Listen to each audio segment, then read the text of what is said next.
it's crunch time, and that's the difference. I think that if we were talking 1,000 years ago, we wouldn't be speaking this way. We'd be much more guarded, and would use all the kinds of coded language of the Kabbalists. But like the game is up, and it's really now or never.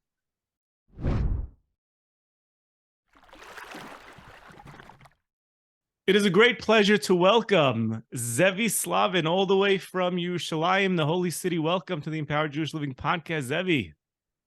Thank you very much for having me here. It's a great honor and pleasure to be talking with you. It is a great honor and pleasure, especially this time of year. We're now in the time of Sfiras HaOmer. We're coming up on Lag BaOmer, and there's so much to talk about related to you and what you've been your teachings.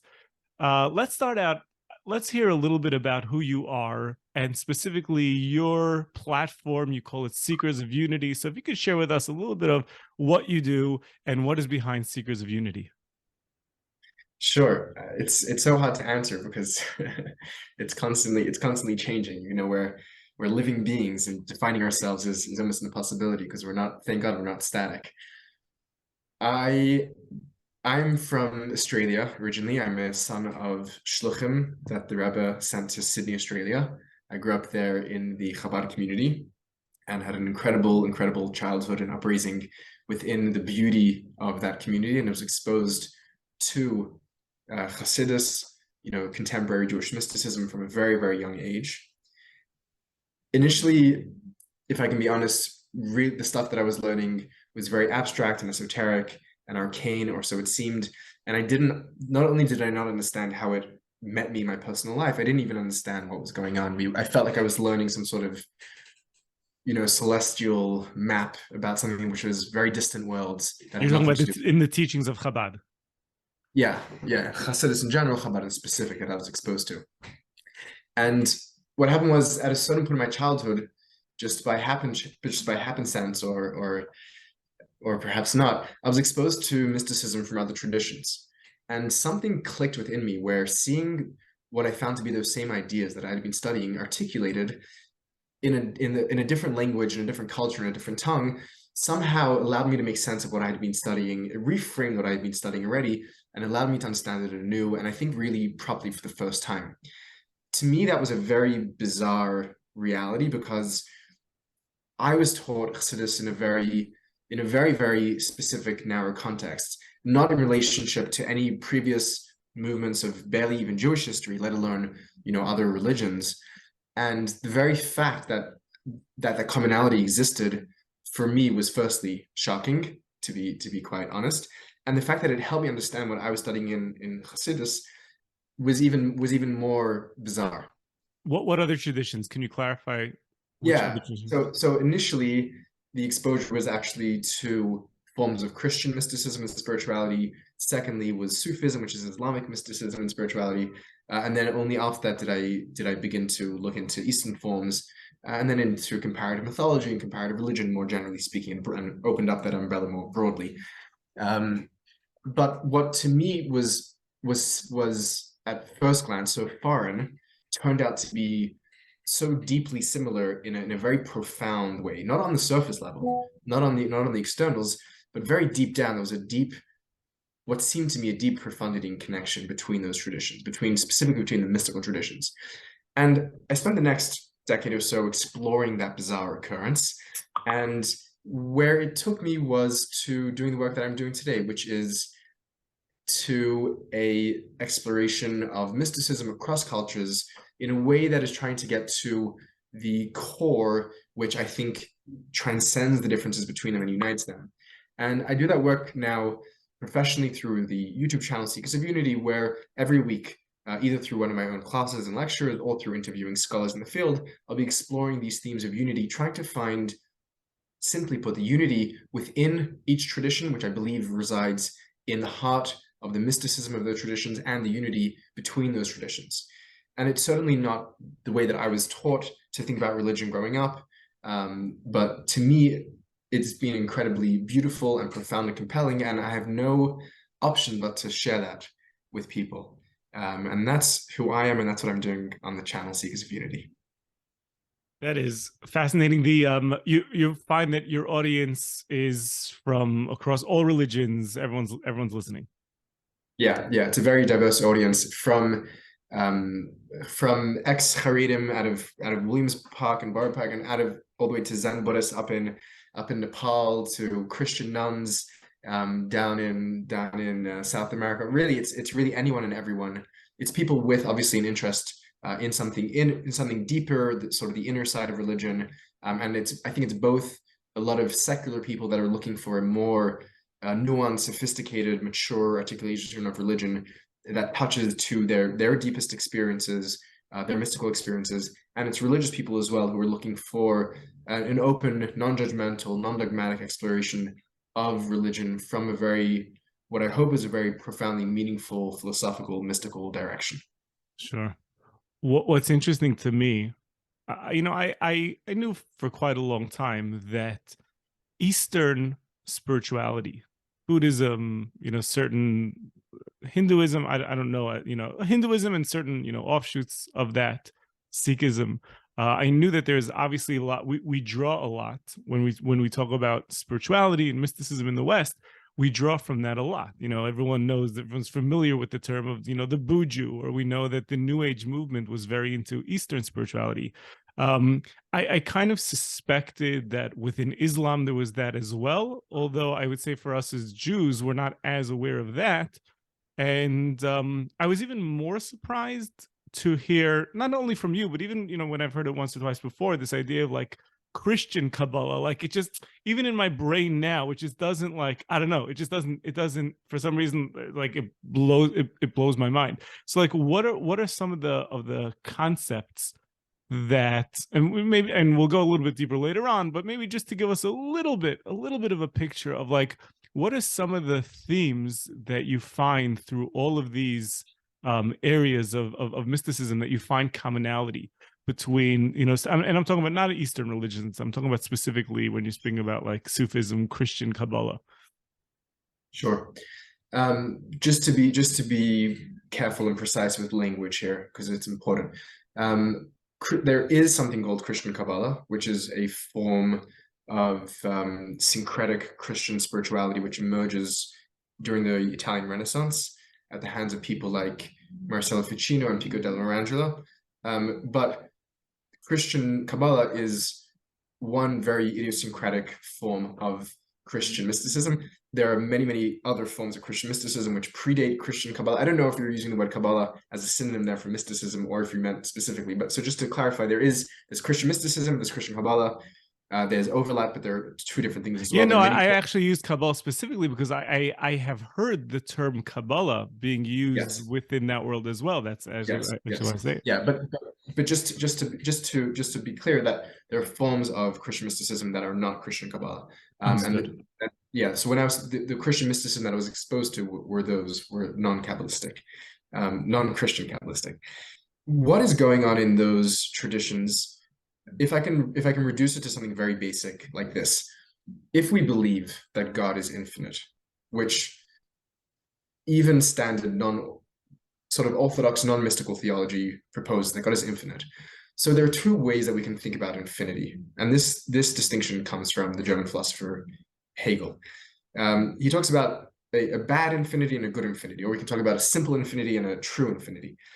A simple infinity is that there's some sort of numerical infinity, right? That there's something which is unlimited and there's no end to it, and it keeps going forever and ever. In theology, when we say that God is infinite, we don't mean that.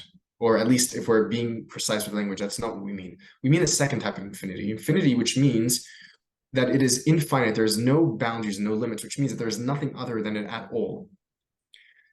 We know these articulations very clearly from Jewish mysticism. The Hasidic mystics will speak about how there is Ein Od Milvado, echoing the language of the Bible. There is nothing else but God at all. The Zohar, the great literary text of literary work of Jewish mysticism, says Leit atar panu mine. There is no place at all which is empty of the divine. That is what we mean by a true infinity. Now, if you posit that God is truly infinite, what you're saying is that there's nothing which is not God, right? And that is a mystical articulation. If mysticism is the affirmation of the unity and divinity of all existence, and the indivisibility of that divinity, then by saying that God is truly infinite, namely that there's nothing else but God, what you're saying is that everything is God. And it's a logical consequence of monotheism. So if you're a monotheistic faith and you believe that God is infinite, you're going to end up articulating a form of monistic, either pantheism or panentheism, but mysticism one way or the other. And I would say that that is the core logic undergirding the mysticism both in Judaism, Christianity, and Islam.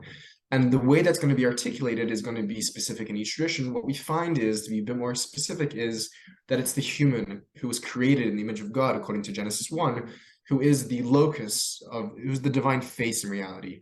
And in Christianity, that is personified through the person of Jesus. In Islam, it's through the person of Muhammad. In Judaism, Moses is often deified in some sense too. But the sense that every human has the capacity to reflect the divine face because there's nothing but God, I would say would then be sort of a second step. That's an anthropomorphization of this monistic infinity, which is God. And it's really quite a logical progression, is what I'm saying here. There's nothing, it's not really specific to any tradition, but once we mix in obviously the Bible and the Quran, we're going to see the ways that those expressions of infinity become flavored and textured by their own cultures and textual settings.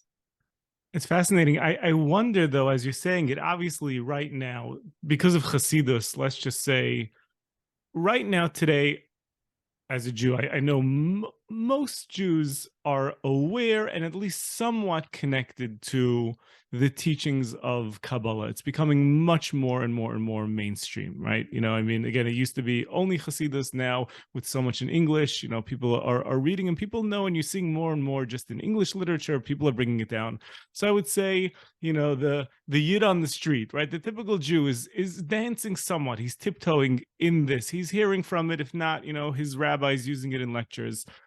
I would guess, and again, this could be total ignorance, and if anyone, I hope none of my listeners are listening to what I'm about to say and just, you know, thinking that I'm a moron, and maybe I am, but for some reason my assumption was that that's not the language that most Christians who are, you know, attending their houses of worship are not hearing such language. And the truth is that within Islam, I'm completely clueless. So are the teachings of mysticism in those traditions as common as what we're finding now in Judaism? It's a great question, and I think it really depends from sect to sect. And I think the same way that in Judaism, although we don't have sects per se, there's much more of a penetration and infiltration of Kabbalah, Hasidus, Jewish forms of mysticism within Orthodox circles, and slowly, only recently, making their way into forms of conservative Judaism. Hasn't yet really made its way to Reform Judaism. So I think it depends on sort of the given setting within each tradition, within each faith. I would say in Christianity, there's much more mysticism, let's say in Eastern Orthodoxy, in Russian Orthodox, Greek Orthodox, Coptic. Mysticism is very much, I think, on the mind there. Even although they don't necessarily have the same language, they wouldn't necessarily call it mysticism, but we could see the same core themes and ideas and practices. More, a bit less so in general Catholicism, less so in forms of Protestantism. I talked to a lot of Protestants who don't even know that there has been a great tradition of Protestant mystics, brilliant poets and visionaries and artists who are Protestant mystics, and the same goes for Islam. I think it's very much dependent on which community you're looking at. I'll add to that one thing, which is that the largest growing religious denomination today are people who identify as spiritual but not religious. Right. Spiritual, but I do yoga, I meditate, I do this, but I'm not religious. Like, I don't go to church, I don't keep Shabbos, whatever faith that I don't fast in Ramadan. And I think that growing contingent of spiritual but not religious is being fed a lot of mysticism from their own traditions, repackaged through modern teachers, whether that's someone like Eckhart Tolle or Alan Watts or Huxley, where a lot of faith traditions are coming back to refeed those burgeoning communities, and they're growing, I think, at a rapid pace. because people need meaning ultimately in their life, and there's a lot of beautiful meaning there. And I think perhaps the role of more conservative or established forms of religious leadership, I think there's a responsibility to turn to them and be like, hey, let's actually do this together. And there's something of a partnership needed between there. So I think the numbers may be larger than we're thinking, but they may not see themselves as engaging in or know that they're engaging in their own traditions, but are engaging in some sort of very watered down, filtered version that comes through, mass media, whatever it is, comes down to them. Got it. Okay, there's so much more to speak about this. We'll get back to this a little bit later in the podcast. Let's talk about Lag BaOmer because it's coming up. So we have Lag BaOmer coming up, and this is the holiday of really Rabbi Shimon Bar Yochai. And again, growing up as a kid, right, it was the day that Rabbi Akiva and his students stopped dying. Like there was no Kabbalistic aspect to it, at all, but maturing, going to Israel, learning more about it. Obviously, it is the holiday, the Hilula of Rabbi Shimon Bar Yochai. So can you introduce to us, to the listeners, to myself, a little bit about Rabbi Shimon Bar Yochai, his contribution to Kabbalah? Maybe you could also share with us a little bit about the Zohar and just briefly touch on the controversy of the Zohar. Like, give us a little bit of the Rabbi Shimon Bar Yochai Lag BaOmer 101. Absolutely. Shimon Bar Yochai is really one of the great heroes, almost on a mythical level of Jewish mysticism. Rabbi Shimon Bar Yochai is one of the great students of Rabbi Akiva, one of the greatest Talmudic sages and mystics. And I say mystic not just to throw that word out lightly, but because we know from very scant mystical texts that are within the Talmud that speak directly about Rabbi Akiva's mystical journeys. The most famous, of course, is the text in Tractate Chagiga, Arba Shenichnasu Lepardes, the 4 sages who enter the paradise, the orchard, and Rabbi Akiva is the only one who goes in with peace and enters with peace. He goes in b'shalom and yatsa b'shalom. And his student Rabbi Shimon Bar Yochai continues this very rich mystical tradition, which we don't have much text within the Talmudic passages, but we have sort of extra Talmudic passages around that begin to seep out. And one of those becomes what we know today as the Zohar, which I'll introduce in just a second. Rabbi Shimon Bar Yochai, according to the legend told, goes into a cave and there meditates on the secrets of God and creation for 13 years with his son, Rabbi Elazar, who's a great mystic as well. There's also been some recent academic scholarship trying to link Rabbi Akiva and Rabbi Shimon with a tradition of Greek philosophy known as Middle Platonism, which may have then gone on to influence people like Plotinus, but we'll bracket that question until there's more research that comes out on that. But that might be a very interesting bridge between these great Talmudic sages and Western philosophical mysticism emerging from Plato, essentially. But what we have in the Rashbi is a magnificent character. And the Rashbi, when it comes to Jewish mysticism, we know the Rashbi of the Zohar. That is the Rashbi of Jewish mysticism. The Zohar, for those that are not familiar, Zohar itself means brilliance or radiance, the shining, a reference to a verse in the book of Daniel that V'hamaskilim yizaru kazoyah harakia, the enlightened ones will shine like the radiance, like the luminescence of the skies itself, of the firmament. And the text really is a shining sky, a shining firmament, a shining celestial collection of letters that somehow magically create this text, which is not a book, it's more of a library of texts with multiple complex strata. There's still a lot of academic dispute about exactly how the composition takes place and which parts of the text are earlier and later. There's a joke told that the manuscripts of the Zohar were being taken to publication, and whoever was taking them tripped, and they all fell, and they were regrouped just by being shuffled. And that's sometimes what it feels like when you're reading the text. You can say that about the Talmud in general, right? Yeah, certainly. And the Zohar essentially is told as a travelogue of a group of sages. The master mystic, the head sage of this group is Rabbi Shimon Bar Yochai, and they're traveling around the Galilee up here in northern Israel, not far from me. And along the way, they encounter strange, mysterious, mystical, magical characters, sometimes human, sometimes not. And it recounts their journey. And that journey is transposed onto a commentary on the 52 portions of the Torah, the 5 books of Moses. So it reads both as this travelogue and as a running commentary on the Torah, or at least that's how it's later organized. And parts of that don't fit that organization and are kind of slapped in along the way. But the Zohar, through this journey of these wandering mystics and sages, tells really a bigger wandering story. And it's the story of God, who, according to the Talmud, goes into exile with the Jewish people. And the Zohar charts this story of the divine exile, of Adam and Eve leaving the Garden of Eden, and God going into exile, God going through a process of self-alienation to bring creation into existence. And ultimately, the Zohar charts a very, very grand narrative, trying to bring back that point where God, whether human, and those lines are intentionally blurred, re-enters the Garden of Eden, re-enters the redemptive period.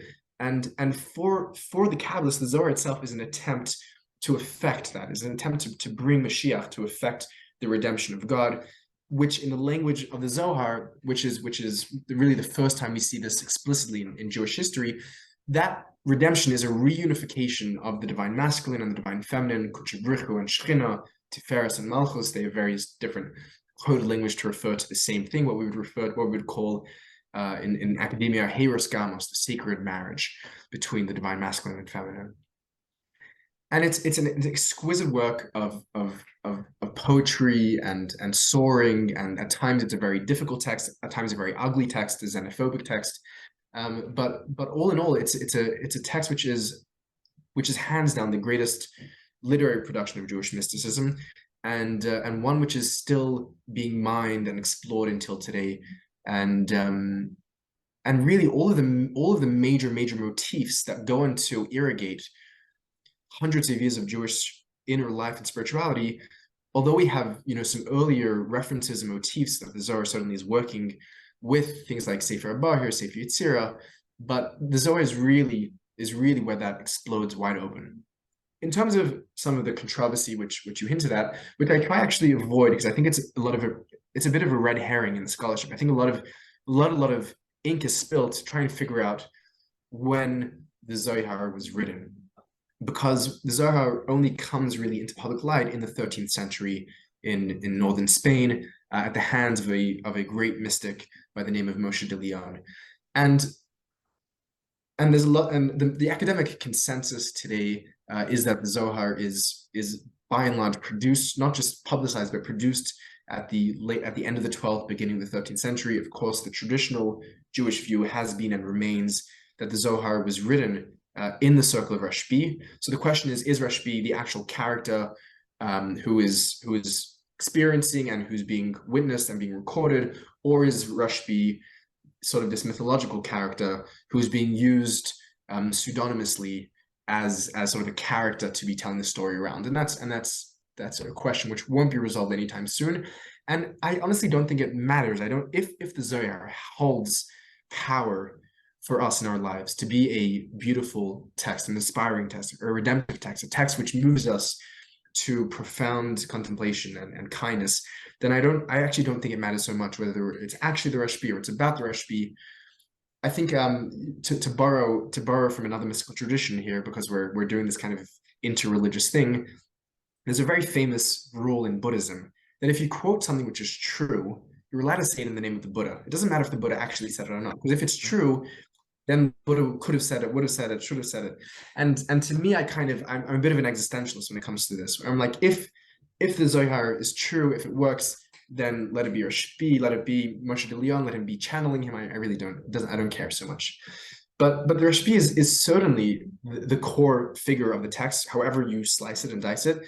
And the Rashbi, as we were saying before, we blur the line between the human and God. The Rashbi is a deified character. He's seen as this, not just a godly figure, he's seen as God. He's seen, the Zohar very, very provocatively says that when the text in the Bible says that 3 times a year that your males shall come up to Jerusalem, to the city that I'm here in, to see the face of God, the Zohar says whose face does the text refer to? It is the face of the Rashbi, the face of Rabbi Shimon bar Yochai. And this association and assimilation between the teacher of Torah and God is one which happens even in Talmud. It's not so controversial if you know the literary context.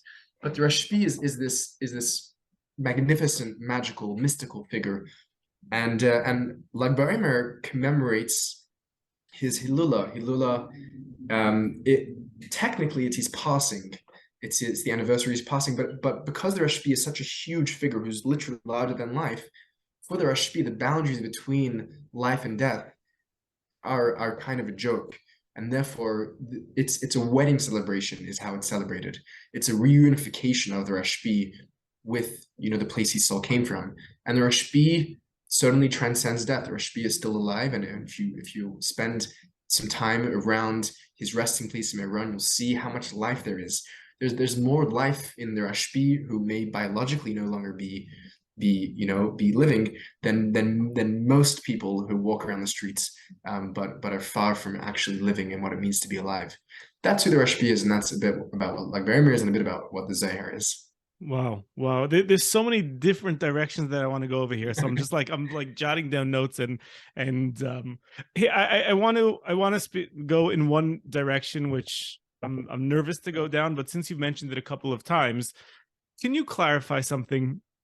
You've mentioned when you early on, when you were speaking about the different religions. So you mentioned that there's a deification in really all of the religions.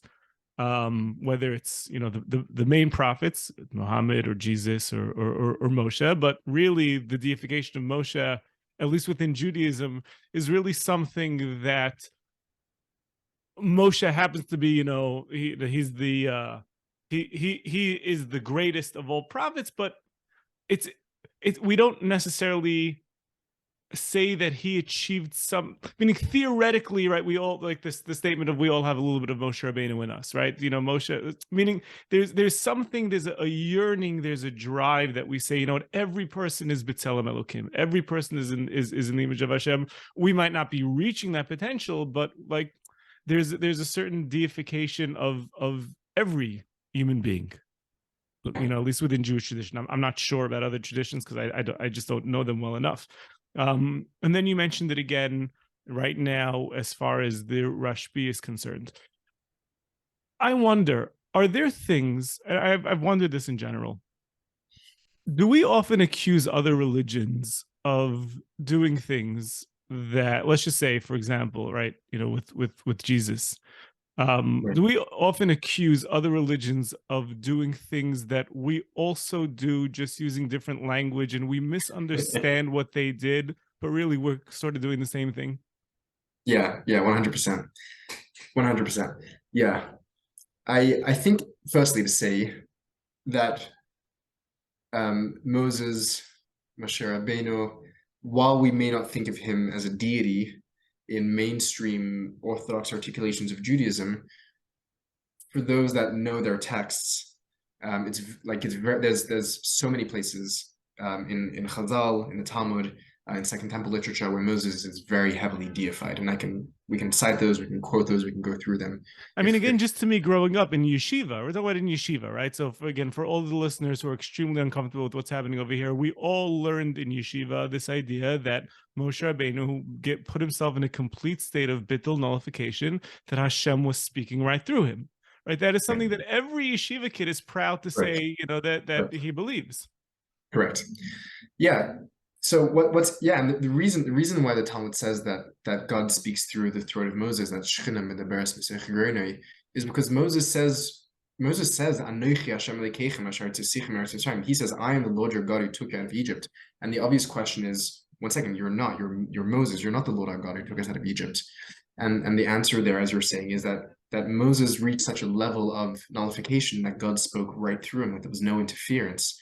And what that means, there's what to unpack there. There's a verse in the book of Psalms which refers to Moshe as Ish Halikim, which we translate as the godly man. And the Kabbalists say, no, it doesn't mean godly man. It means that he was half God, half man. His upper half was God, his lower half was man. To speak directly to your question, I think you're absolutely correct in terms of the way that we portray other religions, and without realizing what's going on within our own faith and within our own textual history. When we think about Christianity, we think about, the great theological sin of incarnationalism, that God became man in the person of Jesus, and that Jesus is somehow fully God and fully man according to Christian theology. And we think about this as absolutely heretical, antithetical to Judaism. There's a really, really great text from a friend and colleague of mine, Shaul Magid, a great, great scholar of Jewish mysticism, called Hasidism Incarnate, where at great length he makes a very persuasive case that incarnationalism, the theological belief that God can and does incarnate in humans, existed before Christianity. It existed in what's known as Safrut Beit Sheni, in Second Temple literature, which is where Christianity got it from. They got it from Judaism, according to Magid, not from the Greeks. And only when incarnationalism became a core tenet and theme of Christianity, which itself took time to become the dominant theological theme. There's phenomenal scholarship by Bart Ehrman.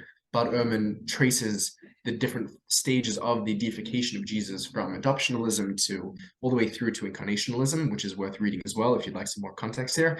And what Magid argues is that once it became such a core tenet of Christianity, we had to distance ourselves from that theologically, and therefore we didn't allow those texts to take the center stage that they had earlier.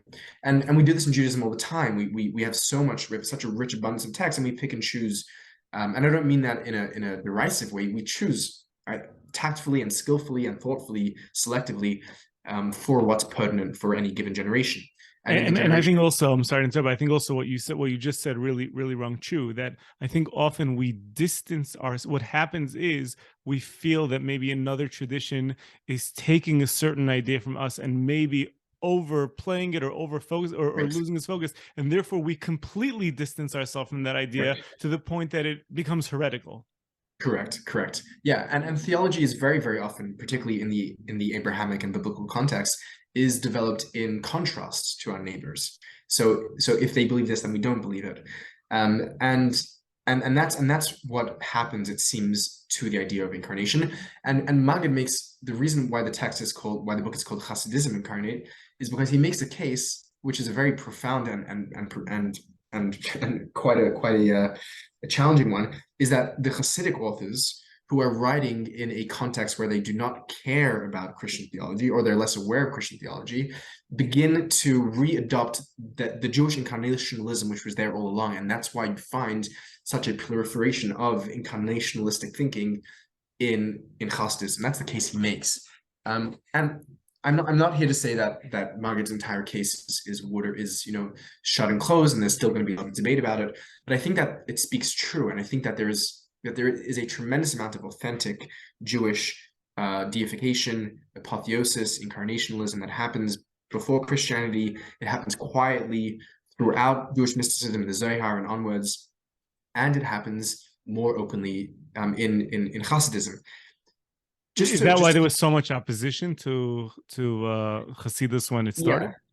I mean, partially, but also as a sociological reaction to the one of the great failures of Jewish mysticism, which is the Sabbatean movement, and that was partially why Hasidism gets such a bad reception. Just to kind of take the claws off this, because I'm sure there are people who are like, what Judaism believes in deification. I'm so nervous about the hate mail, and I can't even imagine the hate mail that you get. I love it. I call it haterade. So just to take the claws off it a little, to go back to the premise that we began with earlier, which is almost like an obvious axiom for monotheism. God is infinite. Everything is God, right? So we've already made that logical jump from monotheism to the monistic, right? So if we believe already that everything is God, then to say that we are God as well follows the logic of that, right? Where to say that we're not God would be to deny the existence of something within that which is divine, which would be to call God finite. If I'm not God, then God is finite, definitionally.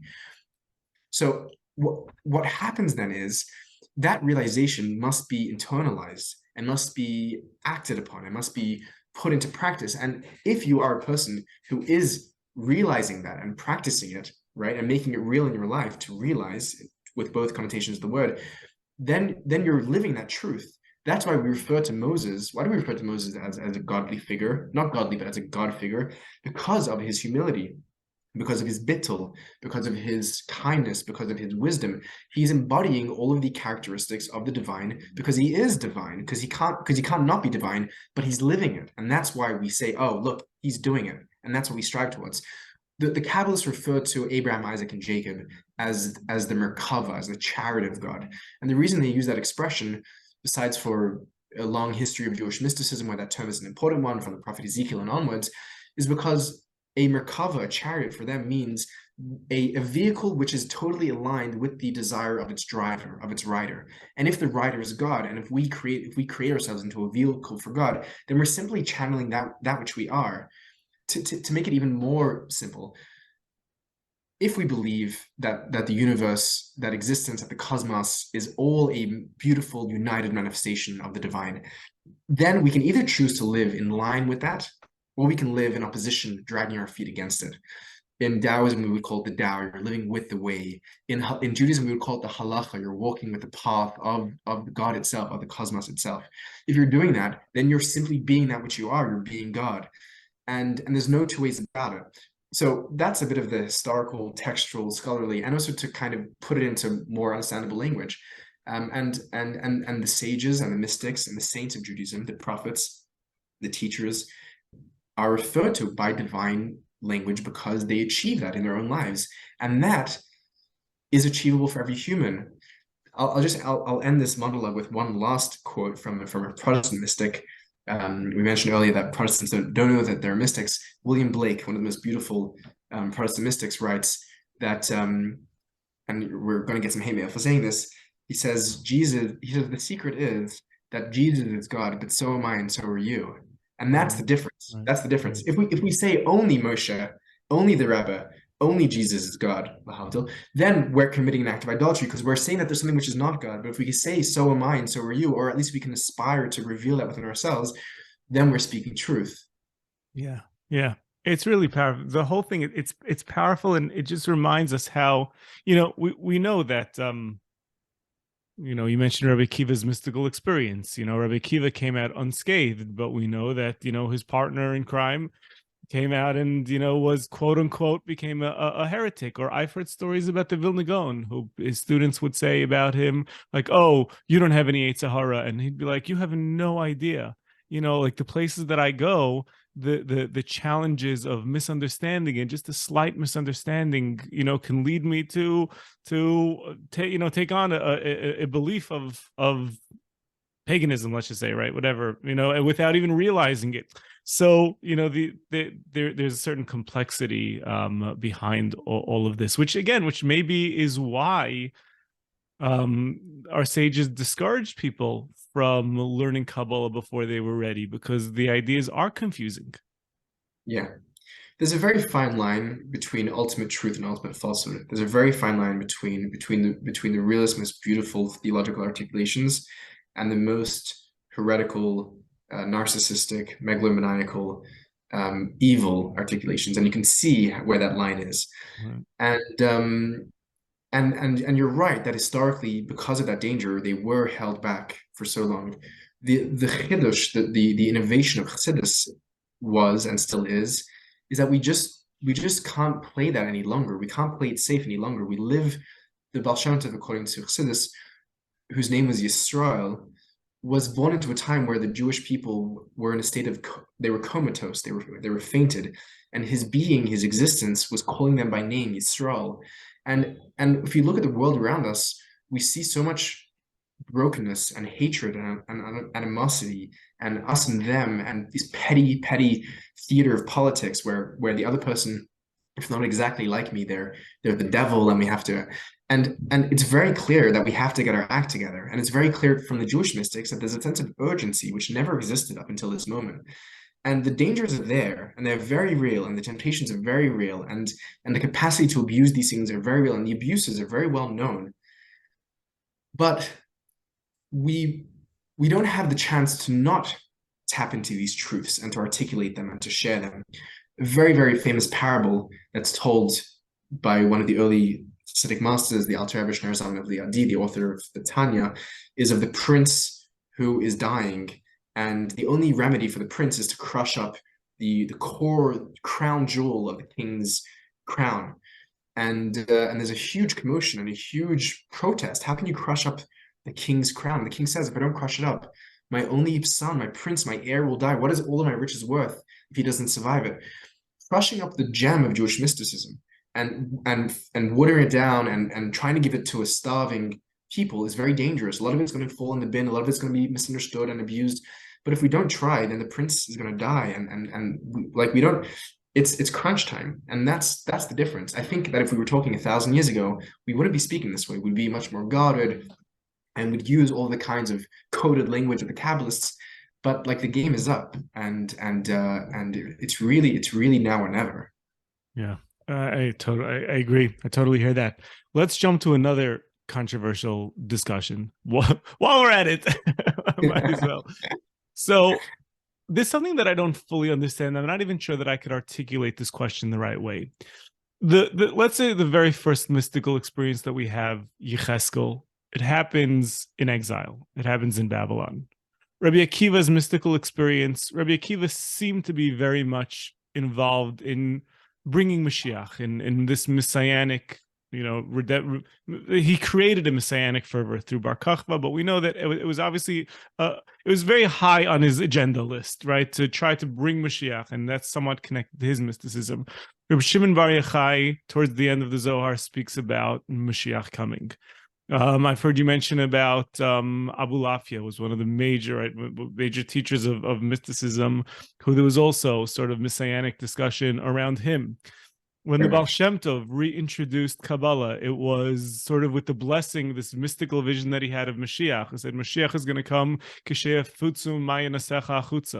Kabbalah was shut down because of Shabtai Tzvi, because of a false Messiah.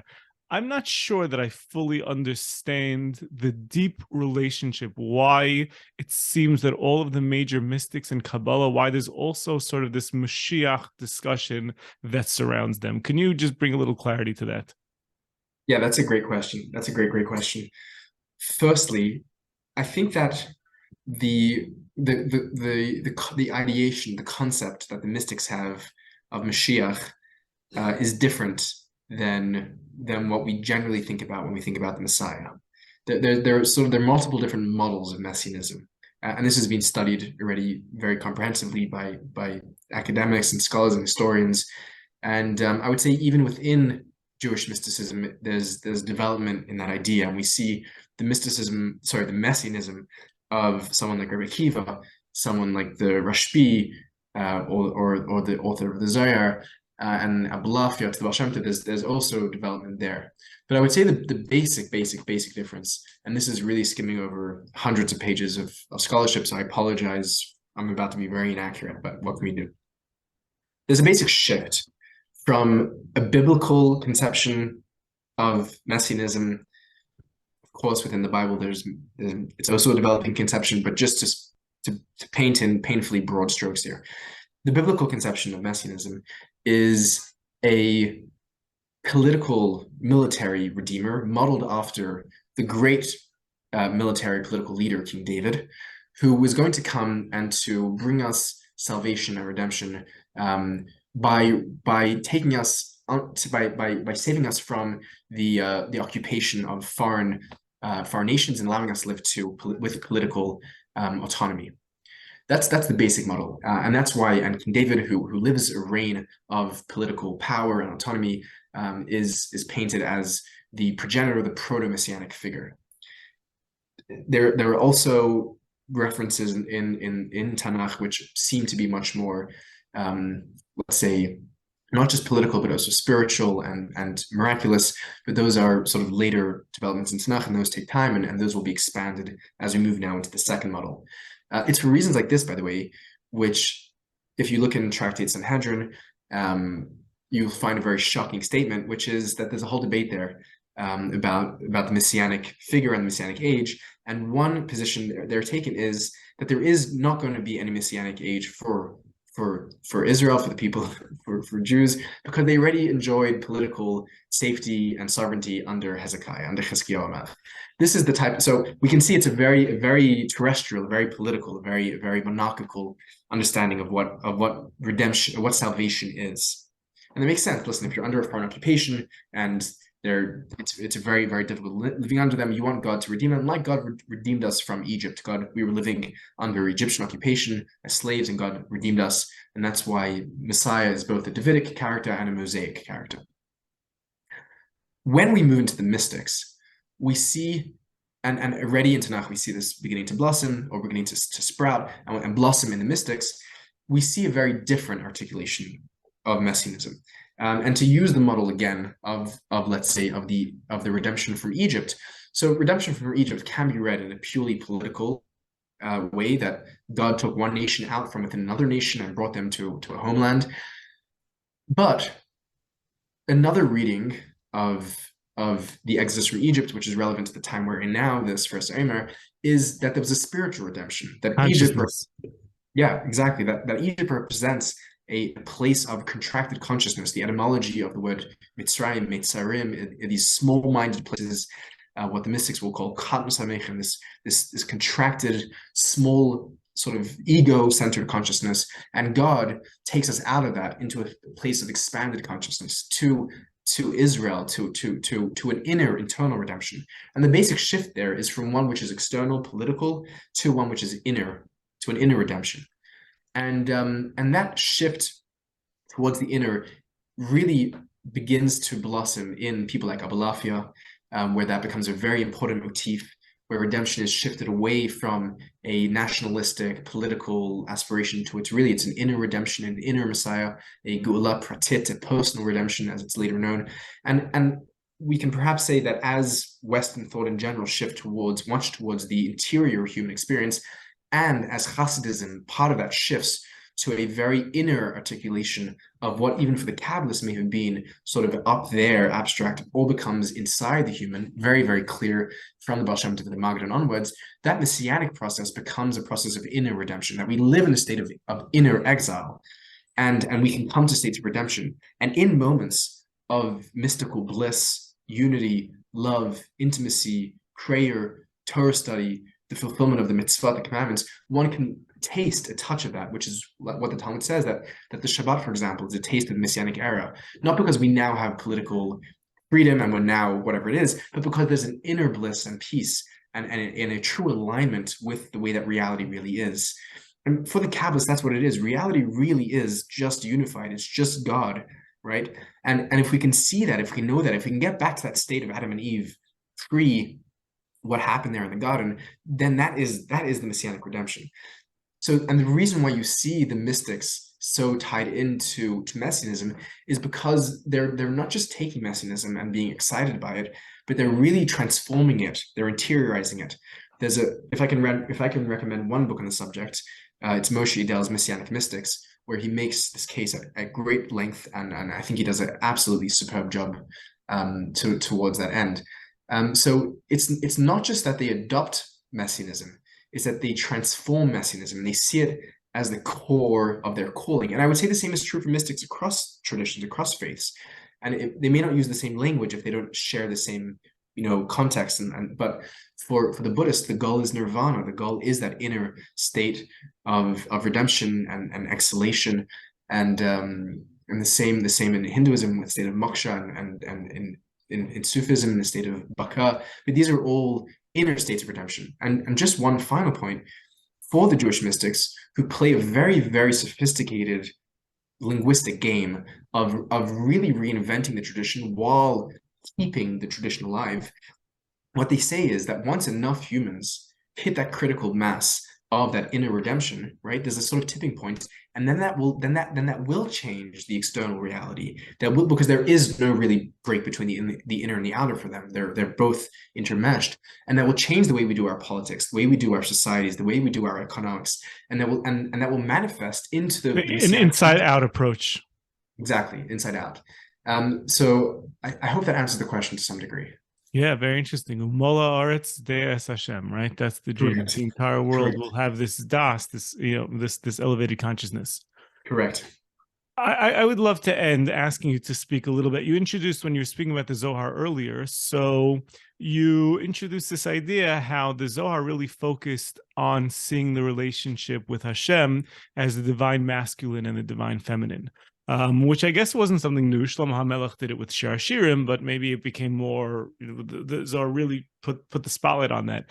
And I would be curious, maybe just to end with you speaking about what that means. Actually, the last podcast that I recorded and posted, although this will come out in a couple of weeks, so there might be a gap in between, but just introducing Sfiras Omer, I called it a Kabbalistic love story, and, you know, focused a lot on sort of the metaphor of the Jewish people in Egypt being compared to a young developing woman, and then Hashem taking us out, and Har Sinai is the chuppah.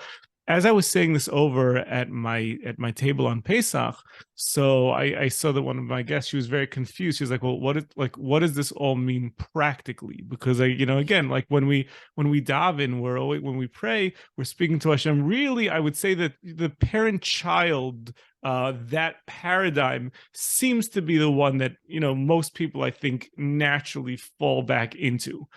So therefore, when we're speaking to Hashem, we're thinking about speaking to a parent. What does this mean for us to take the Zohar, to take this paradigm of the male, female, the divine masculine, the divine feminine? Like, how does this translate practically into our avodas Hashem, serving God? Oh, that's a lovely question. I appreciate that question. So, as you're saying, this motif of conceptualizing, I mean, there are many relationships that are posited throughout Tanakh to conceptualize the relationship between God and the human. God is the creator and we're the creation. God is the king and we're the subject. God is the redeemer and we're the redeemed. God is the father and we're the child. Right? There are many forms, but as you say, there's a tremendously beautiful and intimate, erotic, if we can be frank here, description of the human divine relationship, which we find in the Shir Hashirim, in the Song of Songs, where the relationship there is posited as between two lovers, between a man and a woman. I'll just say, for technical purposes, in Shir Hashirim, in this great romantic poem, God's name is not mentioned, or God is never explicitly identified with any of the characters in the text.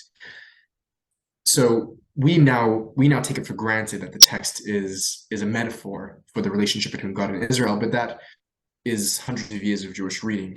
And by the time the Kabbalists are reading the text, that's certainly been done already. But just to be clear, in the biblical context, and according to biblical scholars, it may not have been a religious text to begin with. It may have been a love poem, but putting that aside. Interesting. Yeah. The Shir Hashirim, to put it simply, is the Bible for the Kabbalists, right? If there's one text which they return to again and again and again, more than any other, it's the Song of Songs. And it's the Song of Songs precisely because of what's happening in that text. We have the story of this beautiful woman who is associated with this time by later Jewish texts with this time of the year, as you say, some of those beautiful verses in Tanakh. Who is it who rises up from the desert, aroused by her lover? Reading it as the people of Israel as we leave Egypt, and the love that emerges between the two of them, and we can talk a lot about that. There's some exquisitely beautiful passages in the Talmud about how God was going to wait until the people of Israel got to the land of Israel so that he could consummate the marriage with them in the temple, but he just couldn't hold himself back, and he had to build a tabernacle just to be with them because he couldn't wait any longer. I mean, just the intensity of the romance and the it's just exquisite. For the Kabbalists, the reason which they're reading the Shir Hashirim, the Song of Songs, as their Bible, I think is for a few reasons. Firstly, because, as we said before, the Kabbalists like to blur the lines between God and man, God and human, because they see it all as God in some sense, right? And we're in the image of God, of course. If you read the text of Shir Hashirim, most of the time you don't know who the speaker is. You don't know if it's the man or if it's the woman.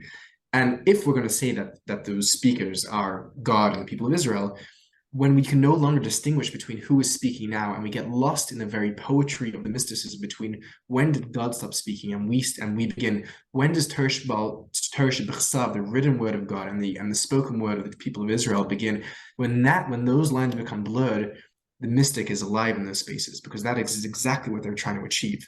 And that's firstly what's happening on a purely literary standpoint. And if you read the text, it's intoxicating, it's bewildering for that very reason. But I would say even more than that. I would say that what is the model which the mystic is trying to come to when they're coming to God? And there's many models. The mystic is coming as a servant. The mystic is coming as a child. And there are many, there are hundreds and thousands of pages of Jewish mysticism, both Kabbalah and Hasidus, that are exploring these models. Ben and Eved, these are endless topics. It's not as if these models are neglected at all. But the model of the two lovers, I think, if I can use maybe less historical and less abstract, I'll speak a bit more practically for a second. The mystic unites with God in many ways. We spoke before about Torah, about mitzvot, about the commandments, but one of the most central ways that the mystic unites with God is through the act of prayer. And that's true for the Kabbalists, it's certainly true for the Hasidic thinkers. It is one of the key locations, one of the key loci of intimacy with the divine, of dveikut, as the Jewish mystics refer to it. When we think about prayer, right, there are many ways that we think about prayer. It's a child coming before a parent, it's a servant coming before a king. All those metaphors are there as well. But there's one point in prayer where those metaphors shift, right? The pinnacle prayer, if you look at prayer, and this is the Maral, a great Jewish mystic, charts very beautifully, that we begin with brachot, with psukei de zimra, with brachot. We're working our way up. We're working our way up a process of arousal until we come to a climax. And that climax is the Amidah, is the Shemona Esrei. And if we read, this isn't me speaking, that like people could hear this and they think, oh, like Zevi, like what is this? Why so much eroticism? Like this is Jewish mystics. The Baal Shem Tov, the founder of the Hasidic movement, in Tzavas Rivash, in the Will and Testament that he writes that when we're standing in the Amidah, we're supposed to imagine that we're standing before the divine and we're copulating with the divine as we shuckle. Like this is the holy words of the Baal Shem Tov. And then if you trace davening, when you come down, it's funny, Zevi, my daughter, I'm sorry for interrupting you. My daughter told me by the end of Pesach, she's like, Abba, your different Torah, your Torah ideas were very PG-13 this holiday. Yeah. Listen, Kabbalah is nothing if it's not sexual, and the Kabbalists live in a deeply, beautifully sexualized world, and there's a lot of danger in that. There's a lot of danger, and we have to be very careful. We have to be very, very careful that it's not being abused, and we're not hurting people with that. But when done right, there's nothing more beautiful. There's nothing more powerful. And when we finish the Amidah, we come down through Tachton, through Aleinu, and so we descend this cycle of arousal, as we would refer to it in a biological context. There are two primary differences between all of prayer and the Amidah, and I hope this sort of elaborated build-up is worth the punchline. One difference is that the Amidah is done standing, right? Whereas the rest of prayer is done sitting. The second difference is the rest of the prayer is done out loud. The Amidah is done silently, is done very quietly. And there are technical and historical and textual reasons why we do it quietly, most famously because of the prayer of Hannah, a great Jewish woman who teaches us for thousands of years how to pray, and that prayer is done b'lachash, is done quietly. We learn prayer for women, and it's not incidental. We learn how to sing from Miriam. These are the great women of Jewish history which teach us how to come to God. But another reason why we whisper is because if we are abandoning the model, not abandoning, but if we're looking away for a moment from the model of father and child, king and subject, but we're entering into the parable of Song of Songs, and we're playing that role of the lover, the female lover, according to the Kabbalists. When we come to that moment of closeness, of intimacy with the divine masculine, we're face to face, we're ear to ear. It's like pillow talk. And you don't yell if you're right next to your lover, you're holding them. And the Zohar says that that we have our arms are behind God, and God's arms are behind us, holding each other with tenderness.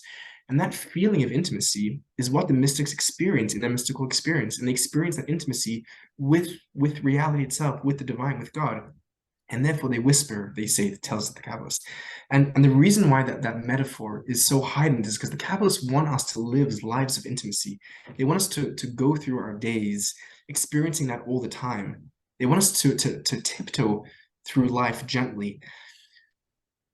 When Moses approaches the burning bush, God tells him, remove your shoes, because the ground upon which you walk now is sacred ground.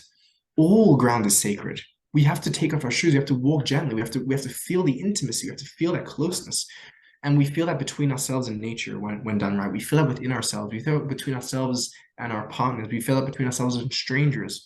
We can move to a state of living which is divided, which is separated, which is us and them, which is, the stranger is scary and dangerous, to a state where no, the stranger is just another face of God. And how do I come to that face? With kindness and respect and admiration and veneration. And I think that's what the mystics are trying to live, lives of intimacy. That's what they're trying to do. And for me, that's why they're adopting that model, and they're making it their entire being. And when we're able to live that way with ourselves, when we can treat every single fruit with the love that a frum Jew treats an esrog, when we can treat every single bit of flesh with the respect that we treat a Sefer Torah, right? Because that's what it all is. Then we're in the Messianic state, and that's what they're trying to get at, I think. Thank you, Zevi. This was amazing. Where can our listeners hear more of this beautiful, beautiful Torah of Zevi Slavin? Right now, it is all centralized on YouTube. Seekers of Unity, Derech Eichudcha. It's there every week. I try and put something out at least. And I invite anyone who's interested in joining, in saying hi, in getting involved, in sharing. I really want to be doing it in an intimate way. I want to be connecting with people. I want to be bringing people into that journey, because I believe it's what we need. So that's where I can be found at the moment. Zevi, thank you. Keep up the amazing work. You're changing the world, and I learned so much from you today, and I have so much to think about now, and I hope our listeners do as well. So thank you again for coming on the podcast.